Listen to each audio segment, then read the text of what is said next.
রাত পোহালেই জুলাই হত্যাযজ্ঞের অভিযোগে সাবেক প্রধানমন্ত্রী শেখ হাসিনার মানবতাবিরোধী অপরাধের মামলার রায় ঘোষণা।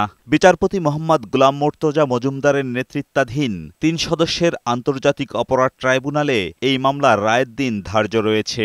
সব শ্রেণীর মানুষের এই রায় ঘিরে রয়েছে কৌতূহল। কি সাজা হতে পারে জুলাই হত্যাযজ্ঞ চালানোর নির্দেশদাতা শেখ হাসিনা ও সাবেক স্বরাষ্ট্রমন্ত্রী আসাদুজ্জামান খান কামালের? প্রসিকিউশন জানিয়েছে সোমবার শেখ হাসিনার রায় সরাসরি সম্প্রচার করবে বিটিভি। সেই সাথে ট্রাইব্যুনালের ফেসবুক পেজেও এটি সরাসরি সম্প্রচার করা হবে।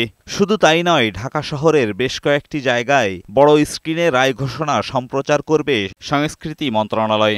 আগামীকালকে রায়ের যে অংশটুকু ট্রাইব্যুনাল এখানে পড়ে শোনাবেন, সেই অংশটুকুও ট্রাইব্যুনালের অনুমতি সাপেক্ষে বাংলাদেশ টেলিভিশন এবং বাংলাদেশ টেলিভিশনের সাথে চুক্তিবদ্ধ যে কয়েকটি সংস্থা আছে এবং বাংলাদেশ টেলিভিশনের মাধ্যমে এদেশের সকল গণমাধ্যম সরাসরি সম্প্রচার করতে পারবেন।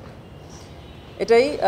আর আমরা তো বলেছি যে আমরা সর্বোচ্চ শাস্তি আশা করি। বাংলাদেশে এর আগে কাউকে সর্বোচ্চ সাজাই হিসেবে নারীর ফাঁসি কার্যকর হয়নি। তবে এবারও কি নারী হিসেবে অনুকম্পা পাবেন শেখ হাসিনা? এমন সুযোগ নেই বলে সাফ জানিয়ে দিয়েছে এই প্রসিকিউটর।